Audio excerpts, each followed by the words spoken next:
Hello, everyone, and thank you for tuning back into another episode of the AI Automations podcast. And today we have a really special guest with us here today, Jason Dion, who is a dear friend of mine. We have been friends for 6, 7, 8 years. I forgot, I lost track. But anyway, Jason Dion is the Chief Product Officer at Accolade, and he is also the lead instructor at Dion Training Solutions. He has helped over 1 million people around the world take and pass their IT, cybersecurity, and project management certifications.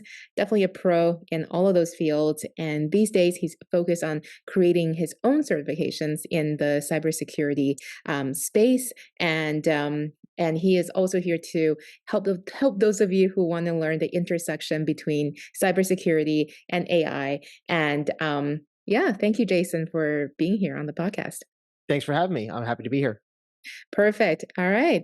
So, as we start off here, can you just talk to us a little bit about how you see AI is transforming the field of cybersecurity in the near future? Yeah, definitely. AI has been the real buzzword these last, 12 to 18 months, I would say. And before that, it was blockchain and crypto. And it seems there's always something in the field that throws everybody for a loop when they come out and it's like, oh my God, it's the end of cybersecurity as we know it because AI is going to take over and we're all going to lose our jobs. And that's the big thing I've been hearing a lot. And really, my belief is that is not the case, right?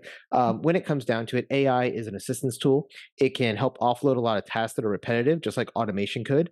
We went from automation to machine learning to now AI. And if you go back to the 80s and 90s, people all thought that everyone was going to lose their jobs because automation was happening, right? And obviously that didn't happen. People adapt, people move on, and we start taking away lower level and repeatable processes and start moving those into systems like AI, machine learning, or automation. And then we as humans evolve to take on those higher level roles. Now, AI is a little bit different, as you know. It does have a much higher capability to do things, but it is still not perfect. And you fast forward 5 or 10 years, it's going to be doing a lot more things that we currently do as blue collar professionals or white collar professionals, excuse me. So if you're in finance, if you're in accounting, if you're a lawyer, if you're a radiologist, AI has applications in all of these areas. And so it will have an impact on the workforce. But I think what's important is for us as employees and us as people in our careers is to identify where are the areas that we can shift into that are not replaceable? Where are the places that they need our brains and our intelligence beyond what AI can do? In the world of cybersecurity, I think the biggest impact is going to be helping us in the triage area. So when something is happening on the network, AI can detect that, AI can see it, they can classify it, and they may be able to respond to it. But I will tell you, as somebody who worked on a national and worldwide level in cybersecurity, one of the last networks I worked on, we had over 1 million endpoints located around the world. We had the ability to turn on AI to do the classification and response at that time. We had chosen not to do that. And the reason is sometimes AI will make a decision that doesn't take into account the whole picture. And when we talk about businesses, for instance, let's say your website started having some people doing a ping scan across your server to see is it up and running, and is certain ports on your server open. Well, we can see that, and the AI might go, oh, this is bad, it looks like an attack, let me shut down my server, and that way nobody will get to it. Yes, that protects your server, but guess what? You just closed down your entire business because now you can't take credit cards, now you can't fulfill orders. And so it has to understand where are the actions it can take, and a lot of times that is a risk management decision being made by humans to determine, do I want to allow the attack to continue for another hour or two so that I can keep doing the sale, or do I take down my site so I can fix it and lose all those potential sales? And this is something that AI is still not great at doing. So that's kind of my initial thoughts on AI as we talking about it, is there's great use cases for it, and there's also places where we still want a human in the loop because we just don't trust it yet. Hmm, that's a very interesting approach because everyone's been talking about like AI adoption, you got to get on. So I guess that kind of leads me to ask you, how do you approach and what kind of frameworks or things would you think about when it comes to balancing AI and automations with making human decisions in, particularly in cybersecurity? Yeah, so one of the things that I personally don't like about AI versus automation is that with automation, we gave it very clear rules, right? We know exactly what the inputs are, and it follows very well-defined paths. For example, if you're a marketer, you could say when somebody goes to my website and enters their email, it can start doing these functions. And when they get here, there's a decision point. And if they bought this, it goes this way. And if they didn't, it goes this way. And you can really follow that path very clearly, know exactly what's happening. AI, not so much, right? It's a black box. What goes in is some input from your customer. What comes out is the response. And you don't know what's happening in between. Now, that's great when the systems are programmed well and they've learned over time and have a big data set. But the problem is, if it doesn't have a really good data set, you don't know when it's making a mistake. You don't know when it's making racist decisions, right? Or decisions that are going to hurt your business. For instance, I read a report.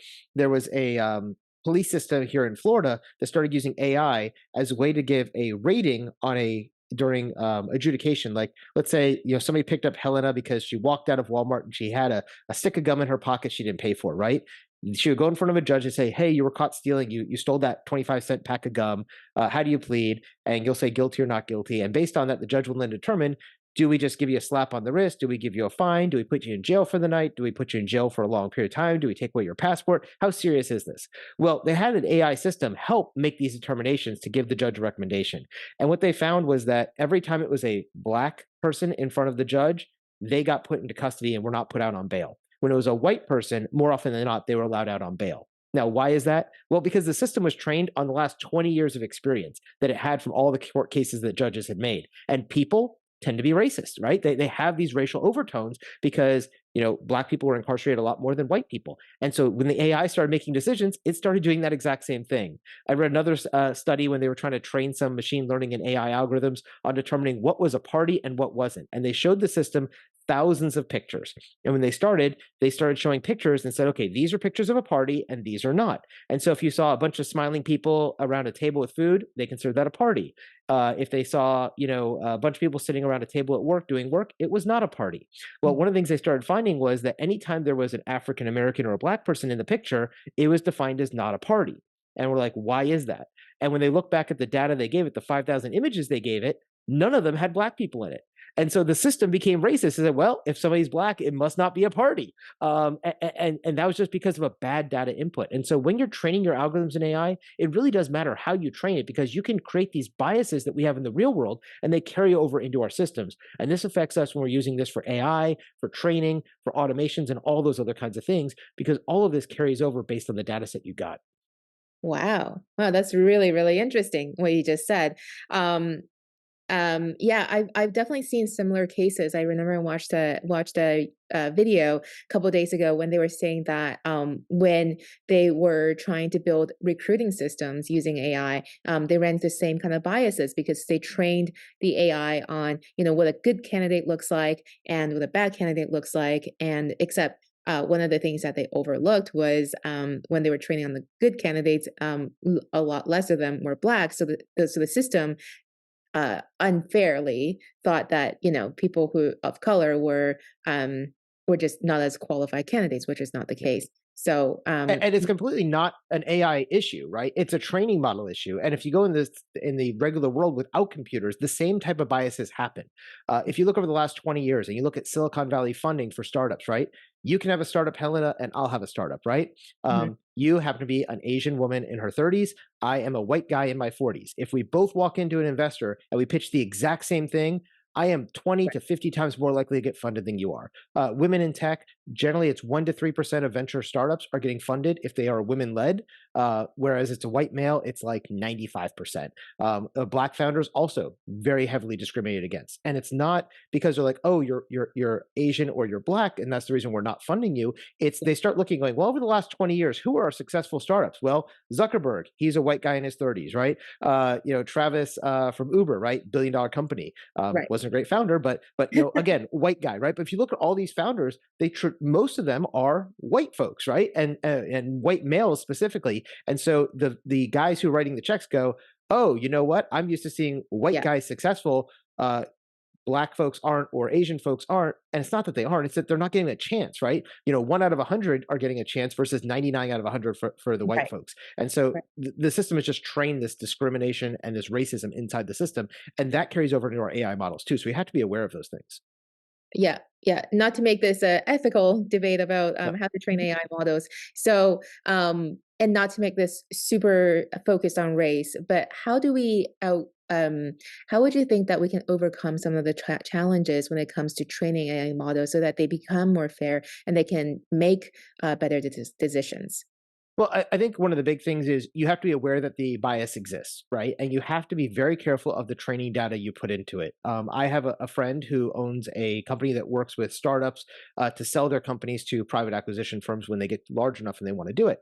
They get a lot of people say, "Hey, Helena's got this AI company and she wants somebody to buy her." Mhm. He probably gets thousands of those a month. People saying, "Hey, please represent me." His team, they have enough capacity to do about 5 to 10 deals per year, so they're highly selective. And so what they did was actually built an AI model to determine which deals should we actually look at with a human versus which ones should we just throw away and say, not good enough, right? And so they've created this whole AI model, and they were very particular in going back through the last 20 years of history of the types of companies they want to work with, the types of founders they want to work with, the amount of money they want to work with. Because if you're a $500,000 a year business, you're too small to make a dent for them. If you're a $500 million a year business, you're too big and they can't represent you. So there's like a sweet spot for that. And so as they've done that, they've collected data. They have about 2,000 data points, and they have the system go through, and the system classified it. And then as the system went through, they went back and said, I agree or I don't agree on each one of those 2,000. Now that they have a good secure baseline that does not have the biases inside of it, because they've used a large data set that they've cleaned up, it is able to take care of that issue. So it is something you can do. But the thing is, I've seen a lot of companies when it comes to AI, they're saying, we have AI, right? That's been the big buzzword in the last 3 to 6 months. Buzzword, yeah. Everybody has AI, right? But what are they all doing pretty much? I would say 90% of them out there are using an API call to OpenAI to use Mhm. ChatGPT on the back end. And they are, quote, doing AI now because they're sending your prompt to, To they're yeah, taking it back and then popping it in your software. The problem yeah. is, it's a black box. You don't know what it was trained on because a GPT is a generic model. It's trained on everything. It's trained on the entirety of the internet.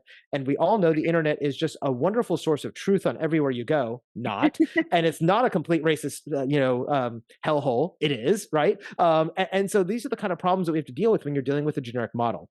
If you have your own AI model that you've built and you've trained it, you can then be more confident in what it's going to do. But when you just say, go out and listen to Twitter for 24 hours, and that's your training, which Microsoft did back in 2016, 2017 with Tay, which was their Twitter service that was using AI. Within 24 hours, it started spewing out the most racist, misogynistic stuff you've ever heard in your life, because all it was doing was reading what was on Twitter and then responding that way.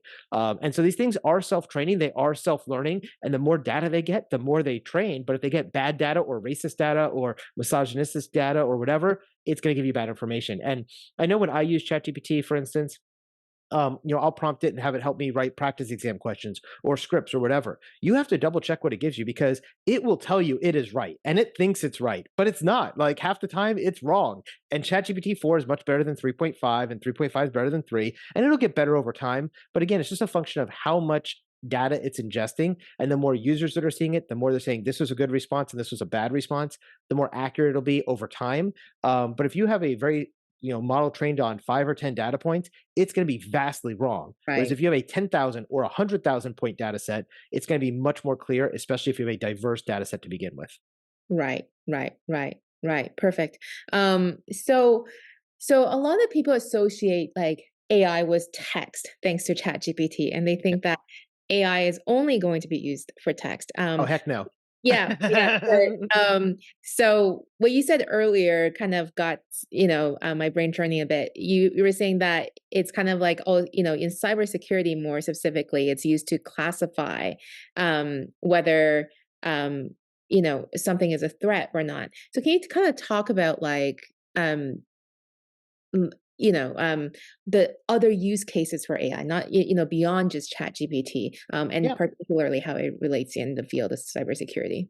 Yeah, definitely. So I think the first thing to say is that your audience is familiar with AI, so they're probably already familiar with this. But there is AI is the big umbrella term, but underneath AI, you also have machine learning and big data. Those all go together, right? And generally, machine learning is kind of dumb AI, and under that, you even have dumber, which is automations, which is just follow this 7-step process. Where machine learning is really good for categorization, so we use that very heavily inside of cybersecurity. And then when you start doing AI, you have a system that can think for itself and make decisions based on the data it's analyzing. So it's just a much more advanced automation that can actually think and create. Mm. Other areas that we see it used in, and myself, we use a lot of these different areas. In my training business, we actually use AI voices to correct issues that our instructors made during the course. So for example, when I'm teaching something like Security Plus, it's a 30 or 40-hour course, which means I'm talking for 80 to 100 hours, and then my team edits it down to the 30 or 40 hours that people need. Sometimes I may slip up and say the wrong thing. That's never happened to you, right? I mean, of course not. You're perfect, right? But I'm not perfect. I make mistakes, right? And instead of me having to go back and re-record that line or re-record that video, we have an AI version of my voice, and my team can literally just highlight over what I said. If I said, welcome to this podcast episode with Helena, and they wanted to say, welcome to this a podcast episode with Jason, they can literally take the word Helena, copy that, replace it, and say Jason, and it will Yeah. re-say it. Yeah, we do It that doesn't. too Yeah, so you can. There's a lot of commercial tools out there. Descript is one of them. They do a great job. There's several others out there, but we have that for every one of our instructors on payroll. Mm, We also, there is new versions coming out in the future over the next 12 to 18 months. You'll probably see this, that are going to be video based. So you can take a video of Jason and then say, okay, now I need Jason to go teach this thing. Go have him say that. And this works really good if you're using, 30 seconds or less clips. If you start getting into 5, 10, 15 minutes, you can hear the AI is AI and you could pick out the difference of the two. It's close, but if like you could hear the human tone versus the robotic tone. right. The same thing with video. There's some really cool video stuff that's going on right now. ChatGPT, OpenAI, the owners of ChatGPT, have something in beta right now. I think it's called So, Sarah. so Sora, that's what it is. yeah, Yes, Sora. for video And creation. it looks really, really cool. I mean, it's like I Yeah, want it a does. establishing shot of a guy snowboarding And down it a creates mountain like a wearing a video. red hat and a blue pants, and there it goes. And it looks like Hollywood production style stuff. So Yeah, that's pretty I, cool and pretty exciting. I'm Um, excited for that to come out for sure. And then Uh, in my own company, we use AI as part of our exam proctoring service. So if you want to take our exam online at Accolade, instead of being there with a live proctor watching you, we use an AI system. And the AI is verifying you are who you say you are. It checks your ID, it checks your space, it makes sure you're not cheating. wow. And during the exam, if, for instance, if I was sitting here, some of our exams allow you to have drinks, some don't. If you're taking our short exams, they don't. It's a 30-minute exam. You don't need a drink. And so if you went and picked up a soda can like this, it would actually flag and then alert a moderator for us to come in and analyze the video and say, oh, were you cheating? Were you actually reading the answer off the can? Or were you just taking a sip of water, right? Same thing if you have pieces of paper or anything else. If you're talking in the room, it can know that, it can flag that, it can tell us. And that allows us to do at-scale proctoring with mostly AI technology. Wow, that's really interesting. Yeah. And how are you building that? Is it with So So we actually didn't build that ourselves. So we create the certification exams and we create the content, and then our testing provider, which is Certiverse, they have that technology, and they're the ones who handle all of the testing. Similar to like if you're doing PMP, got Project Management Professional, you take it with Pearson View. For us, Accolade creates the certifications. We are it? PMI in that case, and then Certiverse is like Pearson View, who does the testing. Got it, got it, Yep. got it. It's very incredible to see, the different applications of AI and how, um, it's and the various different, use cases that it's being used. I haven't actually seen an AI proctor before, so that's really, really interesting. I know you started your business like 10 years ago. I almost feel like we grew up together because we Oh kind yeah. of started our businesses roughly around the same time. So turning the conversation to be a little bit about entrepreneurship. For those who are just starting their business, what made you start this business?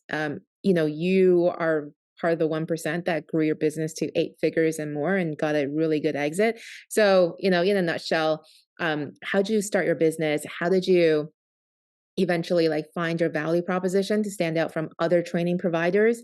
And then third part of that question is then, how did you manage the process of selling Dion training, Yeah. and exiting out of that and getting a very big paycheck at the end Yeah. of the day? So, I wish I could say that I had this all planned out from the start and that I was brilliant and I executed a plan and I knew these were the 20 steps I needed to do to get from zero to 10 plus $1 million. It wasn't anything that cool. Really, it wasn't. So when I started my business, it actually was started as a side hustle, right? And actually, if you listen to Side Hustle School and just type in Side Hustle School, Jason Dion, you'll see there is 2 episodes on there. One was when I first started out, got to like 10,000 a month, and the other one was when I got much bigger and was kind of a follow-up episode, like where are they now? Mhm. And that was, I started my company in November of 2016 was when I published my first course. Before that, I was working as a college professor in my spare time, and my day job I worked for the U.S. government, and I was switched from a job where I was working 9 to 5 for the U.S. government to one where I was traveling a lot. And so what I used to do was I worked 9 to 5, and then at nights I was teaching at the local community college and the local bachelor's degree college near me. Um, during I was switching jobs and I was going to this high travel job, so I knew I wasn't gonna be able in the classroom anymore. So I literally turned on a camera and a microphone. My last class, I recorded it, which was a Network Plus course, and then I took that and put it on YouTube, thinking, "Oh, my students will be able to watch it, and if they need to follow up." And then people started giving me feedback that they liked the way I taught, and they liked it. Somebody told me, "Hey, you should put this on Udemy," so I put it on Udemy, and then that turned into I went from $50 a month to 150 to 250 to 500, just kept growing and growing. And within about a year, I got up to about $10,000 per month. I was like, "Ooh, this is actually turning into kind of a little business." And that's when I turned it into an actual company, which was September of 2017. And that's when I started hiring a couple of employees. And it was mostly, me and my wife at the time and a couple of outsourcers that we used for the first couple of years. And then around year 4 is when I started actually hiring in other instructors. And around year 6 is when it was between year 6 and year 7 is when I sold the company. So yeah, so I mean, it wasn't like a great plan, but it was just one of those things like I started doing and I was teaching the way I teach and people like it and they connected with it. Our success rates were number one out there. And so it wasn't like we had a great marketing plan. I didn't have funnels. I didn't have ads. Literally, I just put out good content and hope people would find me. And because in the area I was in, there's only like 2 or 3 other really large instructors in that space. If I could make better content than them and get better pass rates than them, people knew me and then passed my name around. So now if you go and look on Reddit and type in who should I take for Security Plus, usually Jason. Jason, Mike Myers, or Professor Messer, one of those 3 is going to come up every single time in one of those 3 orders. And that's been true for the last 4 or 5 years. And that's really what started making my business go because it was word of mouth and referral Mhm. from my successful students telling other people. The second part of your question was, how do you go about selling the company, Scale. right? Yeah. Mhm. No, at the Yeah. second part, and that was the third part, is the Yeah. scaling part, but the second part is, like, how'd you turn it from a passion project or side hustle into, like, a legit, like, big company, Yeah, so, that's scaling every single for year? me, the majority of my sales were on Udemy at first for the first 2 years because that's where I really got my start, and then around my 2-year point, I started doing my own website as well, and so I made a different value proposition on Udemy than my own website. For those who don't know, Udemy is Udemy. They're one of the big online training places, but generally their courses are gonna be anywhere from $9.99 up to about $200, for a one-time purchase course. The majority of their courses, though, are sold between $10 and $50, I would say, because they always have a lot of discounts and things like that. So on the average student, I'd make $3, $5 a student, like not big money, but you do that with 10,000 students a month, it starts turning into something. Right now, we do 50 to 60,000 students a month, I would say. So we do pretty good volume there.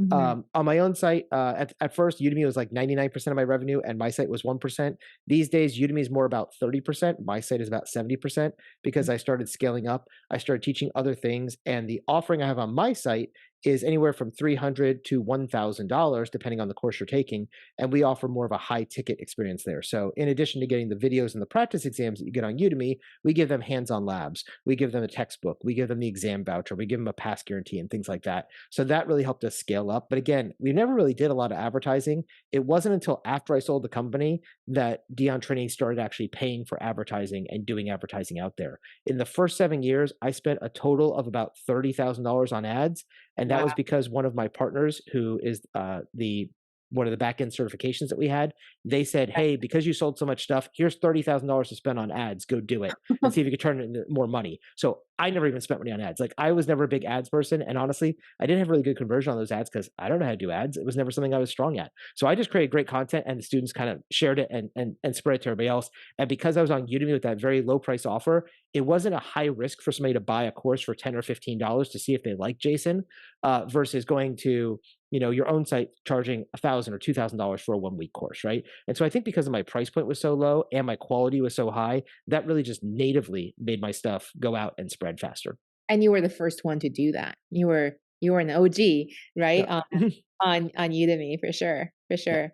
Okay, well, Well, actually, when I got on Udemy, Mike Myers and Total Seminars, that was his company. They were there first, and they've been there for several years, and they were number one when I got on the platform. It took me about 3 years to become number one in all of the categories that we both taught.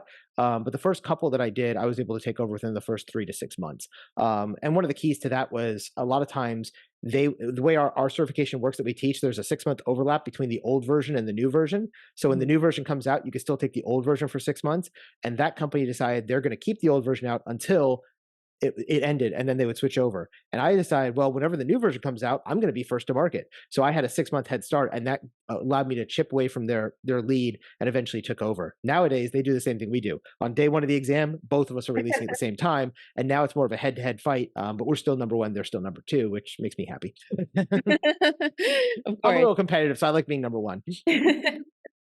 That's really interesting that you spent no money on ads. I'm still mind blown that you spent no money on ads and did millions in revenue every single year. So it was a complete word of mouth. Yeah, It's I mean, it was 99% of our sales comes from word of mouth, right? wow. You're Now, already as the at new scale. company came in, they're trying to take us from where we were at low eight figures to Mhm. 8 to maybe even low nine figures. That's where advertisement comes into play. We've now hired a B2B person, a business to business salesperson, and they're building out a team and they're working to expand that because we did some business to business work, but it was like 3 to 5%. And that was really because Helena might have taken our course on Udemy and she liked it, so she told her boss and said, "Hey, everybody should take Jason's course." And then they Right. look at us and go, "Oh, you guys are much cheaper than everybody else. Yeah, we'll give you the business." And so they reached out to us. Now we're actually reaching out to others, and that's expanding our business even faster as we're, Mhm. going into hyperscale at this point. Right, right. Going after the corporate segment instead of just going directly to the consumer in B2C settings. Yep. Because if you make that one sale, you could sell to you're automatically in all You of might their get 50 people instead of one, right? But right. it's higher contact. There's a longer lead time. There's a lot more work involved with that. It's not as easy just going, "Hey, IBM, you want to buy 100 courses?" Like, Sure, yeah, good yeah. luck finding the decision maker, right? Right, right, right. Right, yeah. Yep. A big challenge with B2B in general is finding those decision makers. All right, Yep. now for the third part of the question, which is talking about the exit. Yeah. That part really intrigues me. Yeah. So for me, I had gotten offers over the years, even as early as year three of my business. I had people reaching out, going, "Hey, we're interested in maybe buying you," and we would do some talks with them. And I was never really looking to sell necessarily because this was something I never built with the idea of selling this company. Whereas my new company, we have built this from the beginning with the idea that we will end up selling this one day, or we will continue to own it and run it. But either way, we're set up for the beginning that we can sell it. I would tell your audience, if you want to do an exit one day, try not to make the brand about you. When I first started teaching, my website was jasondion.com, right? And right now, if you go to jasondion.com, it just redirects to Dion training. After Right. about 2 years ago, oh, you know what? What if I want to have another instructor like Helena teaching project management or AI? Well, it's kind of weird to have Helena teaching on Dion, Jason Dion, right? Yeah, yeah. .com. So we decided to become Dion Training because I'm so creative with names. Again, it's very much a personal brand. Sure. And at the time, we made that decision because my name of Jason Dion was pretty popular in my space. And so we wanted to make sure Dion was still in the title because people search for either Jason Dion or Dion Training or Jason Dion Training to try to find us. Yeah. But in general, I would recommend finding a short, catchy name. I would find something that could be trademarkable. I would find something that you can pass off that is not necessarily tied to you. And if I was making a software as a service AI company, I would not call it Dion Software, right? I would call it something else, right? For instance, when I started the certification brand with my partner, it's not called Dion Certification, right? And we didn't do these certifications as part of Dion Training. We made it a separate organization. It's a separate company, and we have a name that is short. It's 7 letters, Accolade, easy to say, harder to spell. And the reason it is harder to spell is because we wanted the .com. We wanted something that was trademarkable. And if you have the word accolade spelled the right way, ACCOLADE, that's not trademarkable because it's just a dictionary word. Mm, But because we have accolade spelled a little different, AKYLADE, we mhm. can trademark that. We also are able to get all the social media handles for that and all those other things that go into it. And that is now brand equity. Then when we go to sell, we get a valuation on that too.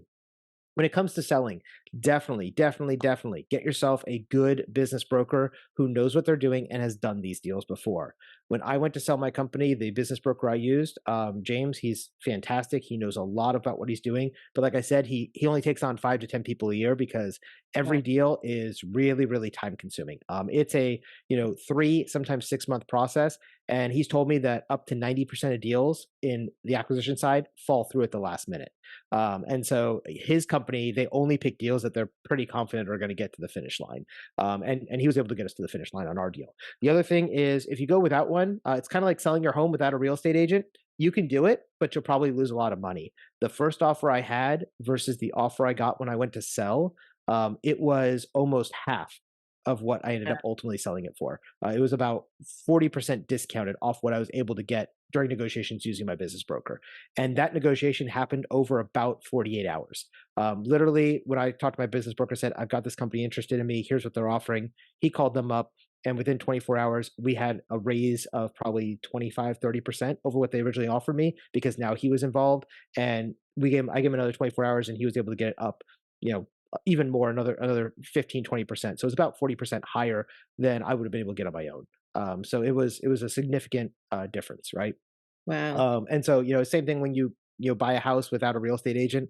Often you'll be like, oh, well, Helena's selling her house without a real estate agent. I know you're not paying the 6% real estate commission. So guess what? I'm going to ask you for a 5 or 6% discount because as the buyer, I want less money to pay. Right. And so they're just Right. going to try to get, their job is to get for the lowest price possible. Your job is to sell it for the most money possible. And Sure. somewhere in the middle, you guys come to a number that you both can agree to.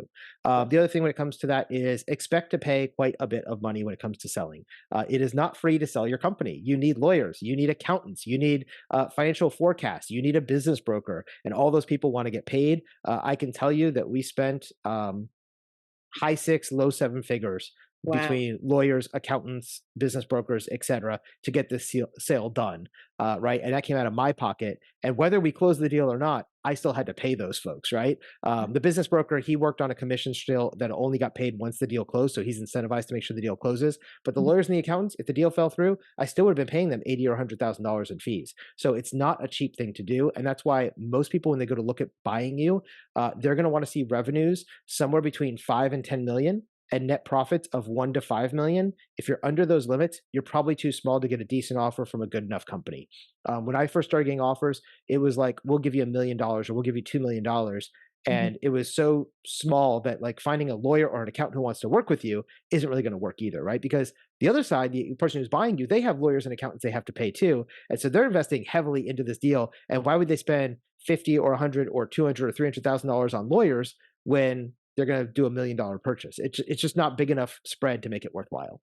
Yeah, so two questions there. One, what kind of due diligence are they doing? Sorry, forgive my naiveness. I've never Nope. sold a company before. Yep. And then the second part of that question is, how do you know that the company that you want to sell to is legit? Because I've had a few offers, but it was really just competitors trying to see what my revenue is and how I'm running my business. So how do you know they're actually, the right kind of people who want to do the deal and not just competitors trying to see like um what you're doing inside of your business? Yeah, so I'll start with the second question first, which is Okay. how do you know Mhm. they're legit? And then we'll talk about what due diligence looks like. And Okay. the first part is you're going to do a little bit of due diligence on them when they first reach out to you, right? So when I ultimately went to sell my business, as I said, I had multiple people over the years, and some of them are just tire kickers, right? I've had some that come and they kick the tires and they're like, yeah, what are your revenues? What are you doing? Blah, blah, blah. And you tell them, and they're like, okay, we'll give you 2 extra revenue. And I'm like, go away, right? Like I could stop filming courses today and I'll still make 3 or 4x on my revenue over the next 3 years just because naturally I have a big enough audience. So if you're talking 2 or 3x, it's just not even interesting to me, whether you're legitimate or not, right? So that's Right. one thing you look at. As far as are they legitimate, one is you want to talk to the when you're talking to them, say, who have you bought previously? Tell me some of the names of the company. Do you have points of contact I can talk with? So the company that ultimately bought us, as we got into those discussions and we had some NDAs in place, they said, "Hey, if you want to learn about us and what it looks like as a founder when you sell to us, here are our 6 other founders. Call them, see if they want to talk to you. They'll tell you the good, the bad, and the ugly, right?" And I can tell you that I've talked with probably 5 or 6 founders since when I sold my company last May is when I sold my company. And new people, like if the company who bought us wanted to buy Helena's company, she may call me up and say, "Hey, tell me what your experience was," and I'll tell her this was good, this was bad. Yes, they're legitimate. Here's the things you should work out for. When during the transition when they buy you, here's what it's going to look like. Here's what it looks like as a founder still working in the company after you don't own it anymore, because that's a whole different shift, right? You don't own the company, you don't make the decisions. Somebody else is because you now have a corporate overlord, right? Because it's their money, not your money, right? And so those are all different things too. So Yeah. that's a big piece of that. The other thing is you can look at the companies, and there are websites out there where you can look at private equity firms and see how much their holdings are and are they real, are they legitimate. The other thing is what kind of business model do they have? Everybody who buys businesses does it under a different model. For instance, the people who bought us, their model is they invest a lot of money into the company because they want to take it from where it is and get to 5 or 10x what they paid for it, and then they're going to sell it off to somebody else, right? That's their goal. And so they want to do value add. And so for me, that was a good fit because I want the business to keep growing. Some other companies that approached us when I started looking into them, and I started looking at what they did, and as I looked, a lot of them they would go in and go, "Oh, you've got 30 employees. We think you can do the work with 20.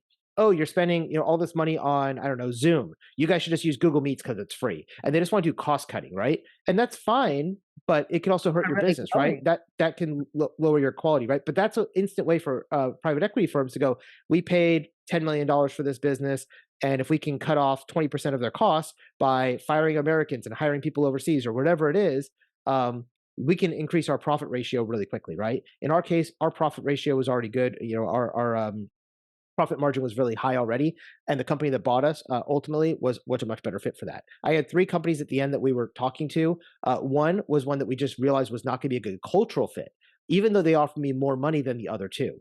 One came in low, and they were more of the we like to come in and slash budgets. And one was the one I ultimately sold to, which was a growth company, a social good company. They're a really big firm with a lot of money behind them, and they've brought in really good people to help us go to the next level. The one that wasn't really a good fit is just knowing yourself and knowing your company. At our company, we are big on DEO. So we have a lot of people in our company that are Black, white, Asian, gay, straight, trans. It doesn't matter to us. We like all of that, right? We want good people, and we don't really care what you do in your personal life. Just do good things for us and our customers and take care of people, right? One of the companies that wanted to buy us, their background was buying and selling content and processing and technology around churches. And so they were a religious right organization. And I knew that that was not going to be a good fit when, 3 or 4 people on my team are gay, lesbian, trans, bisexual, whatever. And we had just, it was going to be a culture shock, right, between us and them. And so it's like, this just isn't going to be a good fit. Even if they wanted to pay more, it just wasn't who I wanted to be with, right? And so we said no. And so ultimately we chose who we chose. Yeah, that makes sense. And then going back to the first part of that question, which was about what that financial due diligence looks like and why you had to pay 100 grand to lawyers and accountants Yeah.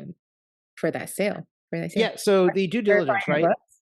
books. Yeah. Are- So on the due diligence side, what it's going to look like is we're doing due diligence on them and they're doing due diligence on us. For our side, it's a lot less, right? We're looking and saying, do they have the money to pay me, right? How are they going to structure this? Where's the money coming from? Because we had one offer where they're like, hey, we'll pay you all this extra money, but we're only going to give you 20% of it up front. We want you to give us a loan over 5 years for the next 50%. And the other 30% we're going to give you as a commission based on profits over the next 5 years. And it's just a really structured, weird way of doing it. And we just weren't comfortable with that, right? Because now I'm doing an owner's finance loan. They're using my money to pay me back. And if they drive the business to zero, I lose both the business and the money that I lent them. And I just wasn't comfortable with that, right? The company that bought me, they're owned by, they have a big private equity firm that has multiple smaller firms underneath them. And the one we're under is the e-learning pod. And that one, the training and development pod, has 5 to 10 companies in it. The company that owns that has $6 billion behind them. They're a huge, huge, investment house, and they've done really well over the years. They have a really strong backing. They've been around for 15, 20 years. I've talked to a lot of their founders from across their portfolios, and I was comfortable with that. So that's kind of my due diligence on their side. The other side is their due diligence on us. So they brought in accountants, right? And when I started my business, this was me. This wasn't me thinking I was going to sell one day. And if you're going to sell one day, I would encourage you to use accrual-based accounting. If you don't know what I'm talking about, ask your accountant and look at getting your book switched over to accrual-based accounting, because anybody who wants to buy you is going to use accrual-based accounting. Most of us as small business owners, we don't use accrual-based accounting. We use cash-based accounting. And the difference is, for instance, Udemy. Udemy, let's say I have $100,000 that I earned in February. Well, I don't actually get the check for that until April 7th. It usually runs about 35 to 40 days behind. The month has to close out. They give me as a 30-day return window, and then they send out the check, right? And so for us, from the time I earn the money to the time I actually get to account for it is about 45 days in cash-based accounting. Because in cash-based accounting, you get credit for it when it hits your books, when the money hits your account. With accrual-based, you actually take credit for it today. So if I do a big B2B sale and I'm going to sell $300,000 worth of courses to Helena's company, when she signs the purchase order, that counts as money today in accrual-based. It doesn't count as money until I actually get the payment, which is 2 months from now, right? And so Right. it's just a difference in the way the books are done. And because we were not in accrual based method, one of the things they had to do is they literally had this accounting firm come in and redo all of our books for the last 3 to 5 years and say, here's what Jason says our P&L is, here's what our profit and loss is, and here's our balance sheet. Now, what does it look like if we did accrual? And when they did that, they actually found, oh, his business is actually worth more than we thought, right? And so that was one thing we could do. So that's one of the pieces. The other piece is the lawyers, right? The lawyers are going to come in. They're going to look at, do you actually own the content you say you do? Do you own the IP you say you do? So you have an AI company, Helena. You're building algorithms. You're building large language models and all that stuff. If that's all technology that you own, that is something that's going to give your brand more equity. And so they want to verify you do own it, and it wasn't your old business partner who did it, or some subcontractor who didn't give you the right rights. Do you own the trademark on your name? Do you own the color schemes and the branding and the logos? All that stuff is stuff they're checking. If you have agreements with other people, for instance, we had several contracts with folks like the Department of Defense, the U.S. Air Force, the United Nations. We have some other large companies like SAIC and ServiceNow and other people like that, and they had to verify, are those contracts valid? Are they going to continue on after Jason sells the company, or are they going to leave when Jason leaves, right? And that's all things that they're looking at to verify the numbers I told them, because as you're doing your initial conversation before you enter into an agreement, you're saying, yeah, my revenue is about 5.8 million a year, my net profits are 2.3, blah, blah, blah, and they make you an offer based on that. But then the due diligence is, let's verify what you said is actually true. And in our case, it was fairly close. But at the end of the day, once they did all the conversion over, we were off by like $200,000 on this, multi-million dollar deal. And so at the end of the day, instead of rewriting the whole deal and going back and forth, we just chose to give Jason a lower salary for 2 years to account for that. So instead of making, $200,000 a year like I was paying myself before, now I'm making, $50,000 or $60,000 a year to overcome that difference over the 18 months until it's equal, and then I go back to a regular salary. So there's lots of ways you can structure it, and these things can be very complicated, which is why you need a lawyer. They could buy your business, they can buy your assets, or they could buy a part of your business or all of your business. In our case, they didn't want to buy the whole business. They wanted to buy our assets. And essentially what we did was we sold all the assets, which is all the content, my name and likeness, the domain names, the IP, everything we have. And then the structure that we had, the old company, we just simply shut it down. And the reason they do that is twofold. One is, for them, they're only getting the good stuff without any kind of debt or liability. Because if somebody comes back and says, "Hey, Jason sold us a thing, 6 months ago. Dion Training Florida sold us this thing 6 months ago. Owe us a couple $100,000." They go, "Not our problem. Go talk to Jason." Right? That was his company. But if they want new content, they get that from the new company that now has that, and that's the new liabilities going forward. And that's a very common way of doing it. It's called an asset purchase agreement. The other good thing about doing that from a tax side, as an American, they were buying things like my brand name and my goodwill, and that's been earned in the industry. And a lot of our sale was tied to that. That is taxed as capital gains, not as ordinary income. Where if they just wrote me a check for the whole company, it would have been ordinary income, which is taxed at 37%. Capital gains is 15 to 20%. So you're paying half as much taxes based on how you structure your deal. And again, that's why paying $20,000 or $30,000 to an accountant who's going to save you 20% on a multi-million dollar deal, well worth it, right? Right. And that's why I say you need these lawyers, you need these accountants, because they'll make sure you don't make stupid mistakes. Don't be, penny wise and pound foolish, right? Is what it comes down to. Sometimes it pays to have these type of folks in your corner. And the other thing is, the company that's going to buy you, they've got a team of accountants, they've got a team of lawyers, and if you don't, they're just going to run over you, and you're going to sign yourself up for stuff you don't know what you're even signing yourself up for. So every document was going back and forth, and we had things like, can Jason teach elsewhere? Can Jason go on podcasts like this one, right? In the agreement, there was things that says Oh. Jason can't go host his own podcast, right? But we have that I'm allowed to be a guest because I'm talking about my experience or talking about my companies. That's okay. I'm not allowed to go start another training company called Jason Training to compete with them for 5 years because we have a non-compete in there, right? And there's certain things, and because I had a couple other companies, we had to go back and forth and say, well, yeah, I get that, and I'm not going to do training, but I do have this certification company, and I'm not going to shut that down because you guys want to buy my other company. So we had to have exceptions there that says, okay, Jason cannot do training for that company, but he can sell certifications. And if he wants to do training, he's going to do that under Dion Training because they're one of our partners that teaches those certifications. So there's a little bit of this going on too, but all of that is things that can be negotiated, right? Yeah. Yeah. Very, very interesting. I love talking to you about this stuff. And I know we had a lot of conversations about this offline as well. Um, Oh yeah. I know you are definitely an early adopter of any kind of technology, Yep. AI in particular. How do you motivate your team and really get a culture in your company around embracing technology and embracing the latest trend? And then how do you get your team to continuously learn? Because Yep. as you know, change is a very hard thing.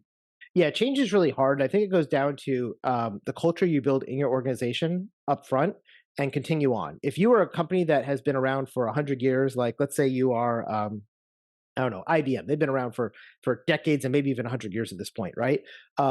It's hard to steer that ship. My company, we have been around only 6 or 7 years by the time we sold, right? And so it's much easier for me to create a culture from the beginning that supports that. I have always been, we are a technology company, right? We teach technology and we use technology and we even build our own technology because we have our own developers. And so for us, we already have that mentality in our workforce, so it's not hard. And I think it's a matter of hiring to the what you want in your organization. So for us, we want to be able to be agile. We want to be able to move fast. We want to be able to try new things out.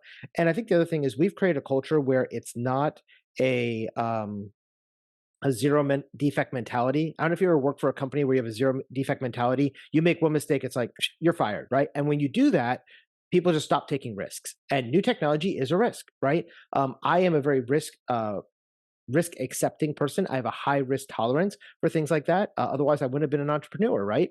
And so for us, it was something that has gone through our company from the beginning. We've always had the philosophy of we'll try things. It's non-critical deaths, and so if something doesn't work, we just roll back and do something different, right? We play a lot with ChatGPT. We play a lot with AI technology. We've created a system where we can write our own practice exams using AI technology. And I'll tell you, even that, it's still 70% good. Like there's still 30% of stuff we have to change. And so we've implemented processes where we have humans in the loop. So once the thing comes out of the AI system, a human reads it and says, yes, it's good or no, it's not. If it's not, we go and redo it.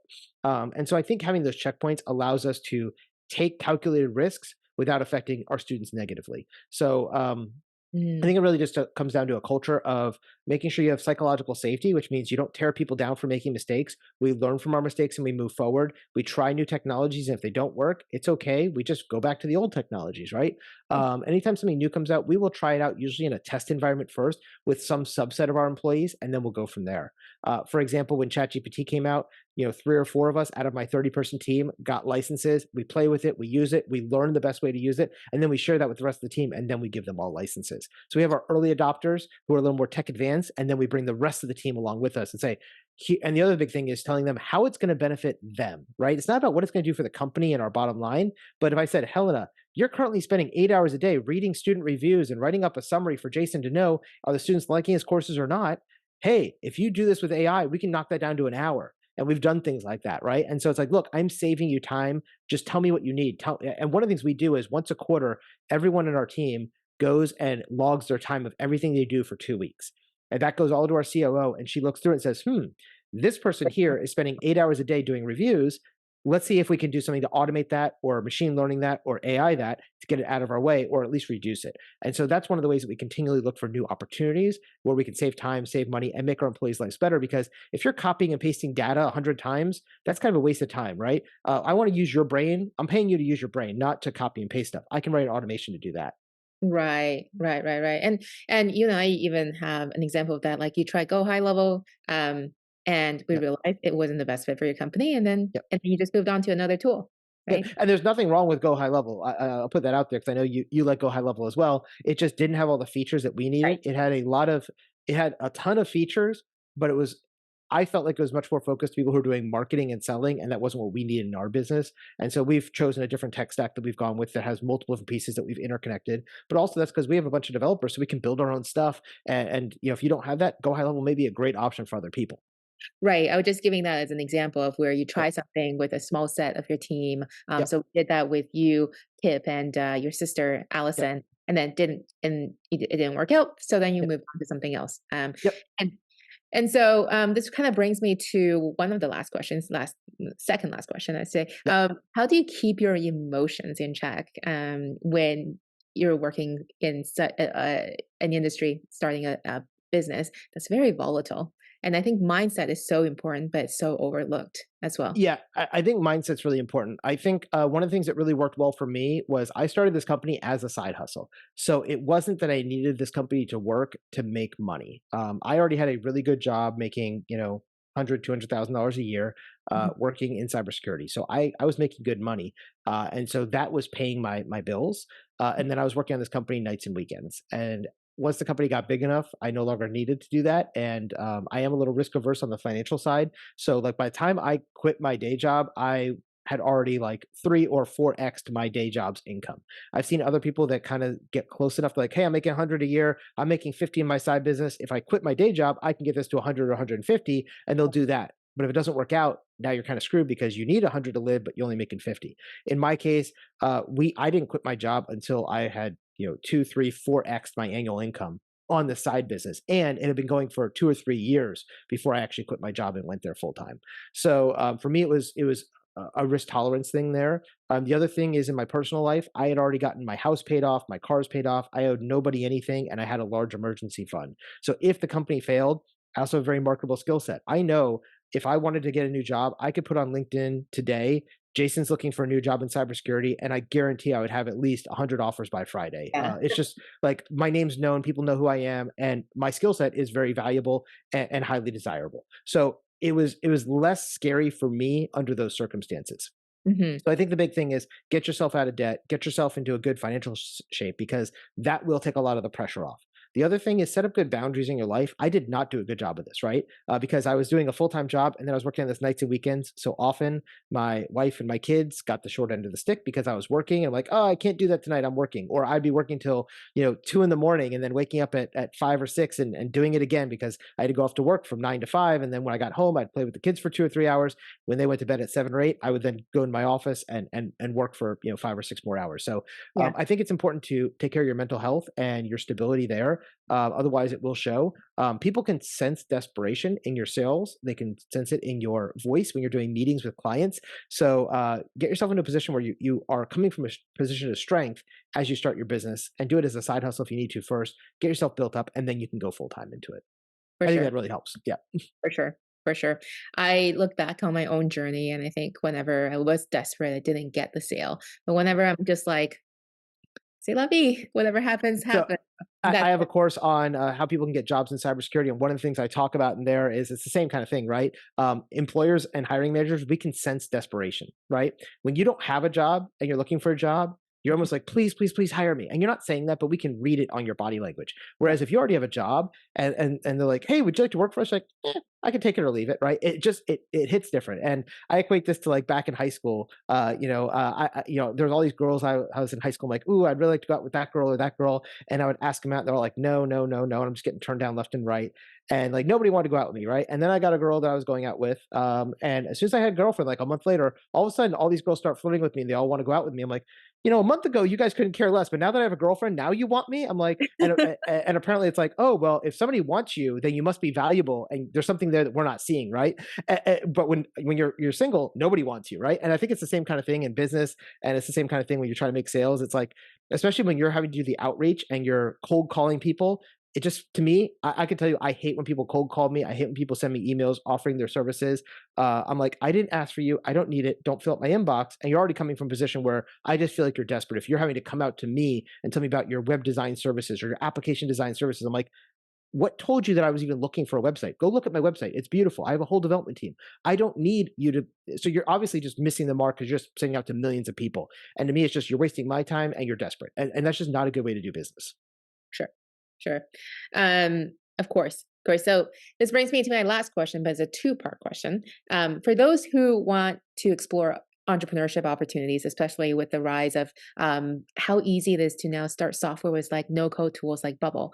Um, what kind of entrepreneurship opportunities are you seeing that emerge like for AI-driven cybersecurity related fields that hasn't been explored or is underexplored that could turn up. Um, so this is one of the big challenges, right? If you're starting out as a small person, like a 1 to 5 person team, um, AI is changing so fast, and there is so much money being thrown at it through Silicon Valley that you will not be able to move fast enough to make a dent. And so you're going to do a lot better doing things in a very small niche environment.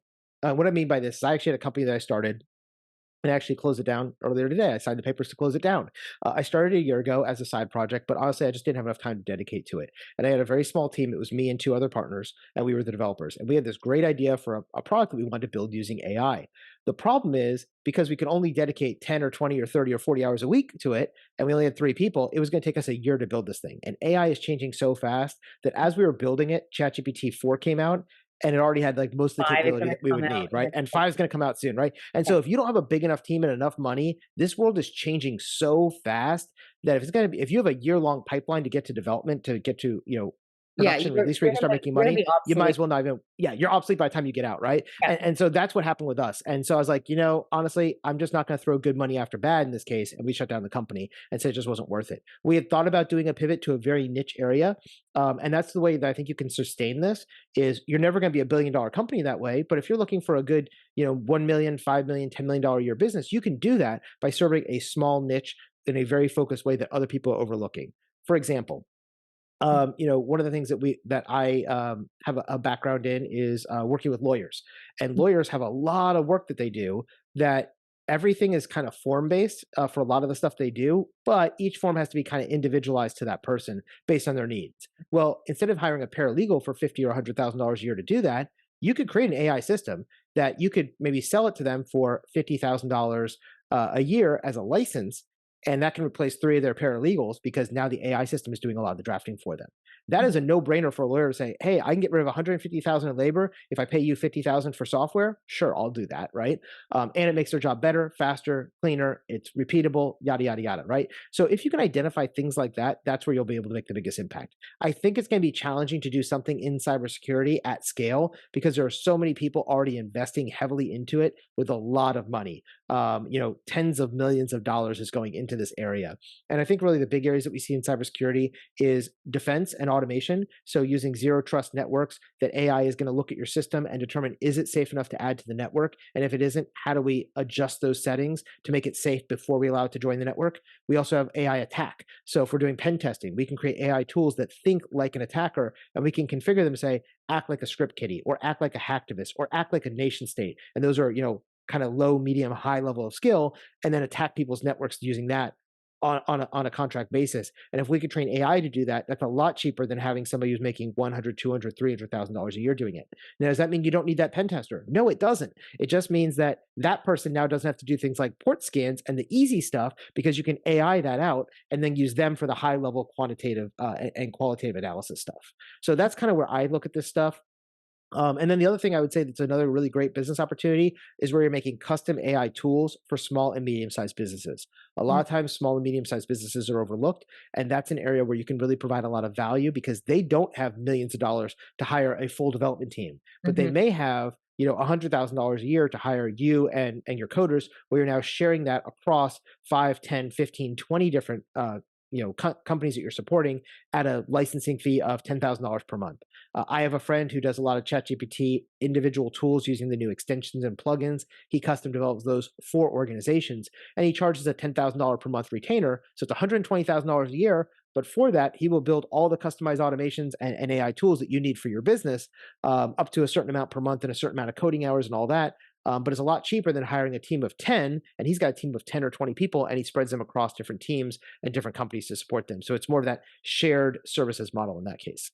Sure, yeah, absolutely. And that's and what you said was like one thing that I really thought about when I was thinking about how do I play in the AI space. I knew I wasn't going to be able to compete with like the Microsofts and the tech giants of the world. So I was like, I'm not even going to bother like Yep. create my own language model. We're trying to compete with that world because Facebook can just outspend me any Yep. day any day of the week. So then when I thought about how do I compete in this landscape, I turned to services because even though those tools are available, my thinking was a lot of business owners are just not going to want to do this work. Yep. Like Yeah, and I think there's three different models there, right? One is training them how to use these things so they could do it themselves.